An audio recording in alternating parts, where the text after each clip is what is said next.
Hey guys, so welcome back to Indirect Knowledge. So we have a really cool general reading tonight for Manzel, and there's really no question or anything that I found attached or anything. So we're just going to do a general reading for Manzel just to see how everything is working out. And so hopefully, if there was a question or anything in the mind, this will help alleviate whatever that is, whatever those questions were, bring some resolve. So this is a little bit more of it's a deeper reading, just kind of an overall general reading and stuff for Manzel. So we're just going to go ahead and, I'm just going to go ahead and put the cards out. Wow. Oh, get some perspective on this. Unbelievable. Wow. Wow, I didn't see this coming, said the psychic. A little psychic humor there for you guys. Okay, so we're going to start with the past, present, and future. We're going to talk about the energy surrounding the present moment. We'll talk about kind of Manzel's energy, or what he's kind of, his attitude about the situation is. We'll look at the outcome, and then we'll look at what the answer is. So this is,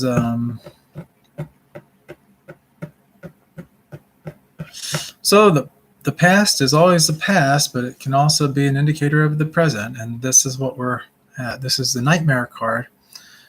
This is always, the card that, this is the Nine of Swords. Swords are all about the mental. It's all about being up in the mind. So oftentimes when we get too many ideas or too many thoughts that are kind of negative, misleading and that kind of thing, we end up having a nightmare. And see, our worst fears, our worst things that we don't want to happen are the things that we dream about, and that's what is the nightmare. Now, when the nightmare turns into the reality and all, that's when we get to the Ten of Swords. But right now we're at the Nine of Swords. This is the past. So that was the past. So kind of some negative thinking or some dark thoughts there. Our worst fears, that kind of thing. The next card that we have is a Five of Swords. So again, more about the mental, more about the mind. This is kind of a pattern that seems to play out in this here spread throughout the course of the spread, just so you guys know. So I want you guys really thinking about, Manzel, if you're looking at this, really think about the idea of things in the mind, mental things, thoughts, ideas, these kind of things happening. The Five of Swords is, well, we see someone victorious, don't we? You know, they're picking up some swords. The other people are kind of, have been defeated, and they're kind of walking away. Nothing has been, too terribly done. Oftentimes, this is about winning at any cost. The problem with winning at any cost is that sometimes the reward is not worth the energy and the effort and the loss that you put into trying to get that win. So bear that in mind. Five is also about change and transformation and moving in a different direction and all. And so we see that with this card with the Roman numeral 5 there. Moving into the future, and I'm calibrated to about 3 months out. I'm just picking up maybe in the next month or so, this card will start to come about. This is a heavy energy card, and so I'm picking up about 1 month out or so, maybe 1 to 2 months out, maybe 3 weeks to 2 months out, somewhere in that ballpark. I'm really kind of feeling more toward the end of the first month, though. So that's where this is. And this is a card of betrayal. It's about heartbreak. It's about deceit, these kind of things. You'll see you look at the rain pouring down and stuff, pouring down, and bleeding heart, swords in the heart. It's about thinking about love, thinking, just having these kind of disturbed ideas when it comes to love and relationships and different things on that end.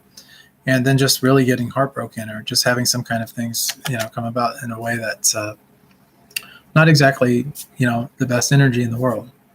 So let's keep moving on, and let's look at the energy surrounding the present moment, which was that win. We said that, okay, so right now we're kind of on top, but, we're kind of debating to ourselves, well, was it really worth it, getting to where we're at, for all the things that we had to sacrifice, all the things that we had to lose to get to what we have now in terms of winning our outcome. We may be beyond others, but it doesn't necessarily mean that we're really doing all that great anyway. And that energy is this. Now, we talked about the Nine of Swords being the Nightmare card, and we said when I was talking about that card that the Ten of Swords is what actually comes about afterwards. That's what's happening right now. So it's interesting that before you had the 9, and then in the present moment and all, even though you may be kind of winning, this is the energies that surrounding that, stabbing in the back. This is sort of like the end of one chapter and things are not doing so well. And that's just it. The next card is another sword card. I say it because I hardly ever see a situation where it's like mostly all swords or mostly any of one particular suit that we're talking about. Well, in this particular case, we also have that. Now, this is sort of your attitude or your actions and things, and this kind of correlates with that 5 of swords that we talked about a minute ago, which was the winning at any cost kind of thing. This here is the Thief in the Night card. Now, the Thief in the Night card is taking all these thoughts and ideas and things and just kind of going it alone.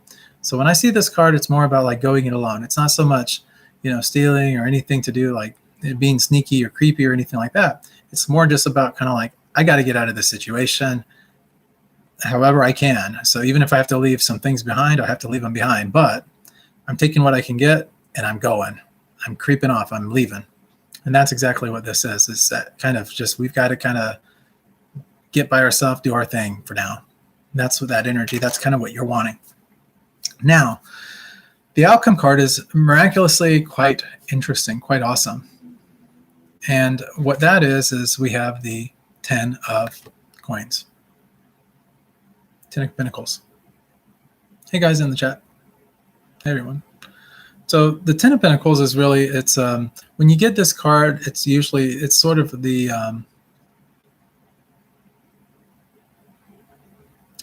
when you see this card, it's really about putting things out there in terms of like leaving behind a legacy, getting things going for yourself, like moving things in a nice way. And that's actually what this is about. Once you get this card, it's sort of like you've achieved a level of success. You've achieved a place in your life where things are relatively stable, relatively good, and to the point where you can actually leave behind some things. Now, so the next card that we have, which is really the key to this, to get to this, it's this Devil card here. Now, I've never seen it in any reading that I've ever done where the devil was actually the answer to a positive outcome, which is this card right here. The Devil card, though, is, give me a second, guys.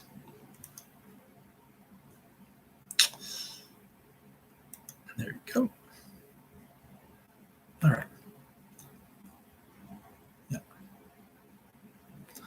All right, fair enough on that. So for this here, this is the Devil card. And the Devil is oftentimes about addiction. When this card comes up, it's oftentimes people have certain addictions and different things that they need to overcome, or maybe they have attachments to things that they need to let go of. So the thing is that people often think when they see the Devil that, the Devil has control, or that, the chains around the neck and things, is like binding these people, keeping them bound. It's not necessarily like that. If you really look closely at this card, you'll see that the people, the human beings in this card anyway, they have chains on, but they could take those chains off any time. Those chains are not really locked around their necks, their heads that much. They could literally just lift them off and be on their way. The problem is this kind of this illusion of being trapped. It's that feeling of being trapped. They had a thing when I was a child where they used to use it as sort of a metaphor or something like that to kind of explain a concept or something. And basically what it boiled down to was they would take an elephant when it was born, when it was a baby, and then they would put a chain around it, around its neck and around a tree. And that elephant, obviously wasn't able to go anywhere. So it would stay there. Well, as time would go on and stuff, eventually that elephant believed that it was stuck, that eventually they took the chain off and they put like a reed, like just a simple rope that the elephant could easily have, just ripped right off the tree, because it has the strength and the ability to be able to do that. But something, the elephant wouldn't actually really do it. And the reason the elephant wouldn't do it is because the elephant just always assumed that this, thing had control over it, and that it was being controlled and it was powerless and it didn't have the power. That's what the Devil really does. It tries to tell us that, hey, there's something that has power over us. We're incapable. We're unable to do whatever it is. And so it's about letting that go. And if you can let that go, if you can let whatever is holding you, binding you mentally, and all these different things, whatever it is in your life that is kind of making you feel this like you're not in control in that, if you can let that go, that is what's going to get you to the legacy card. I always call this a legacy card because this is really one of the better, more grounded cards. This is like the last of the pinnacles. It's sort of like the pinnacle of success is the way I always try to tell people to think about this particular card. So anyway, yeah, so that's pretty much that. Anyways, man, I hope that this tarot reading helps you. I hope it's brought out some things for you. There's a lot of swords in this, so it's a lot of things going on in the mind. And the thing is like I tell people, for one who has conquered the mind is the best of friends. But for one who has failed to do so, the mind can be the greatest enemy. That's taken actually from a spiritual text called the Bhagavad Gita, chapter 6, verse 6. If you want to check that out, you can. In fact, if you want a copy of the Bhagavad Gita, you can go to indirectknowledge.com and you can get one there. And I'll be happy to send you one.